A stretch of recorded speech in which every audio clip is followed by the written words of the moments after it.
હું શું માગું મંદિરમાં બીમાર થઈ ગયો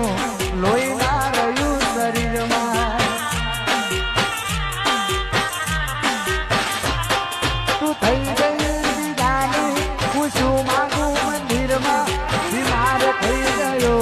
લોહી ના રહ્યું શરીરમાં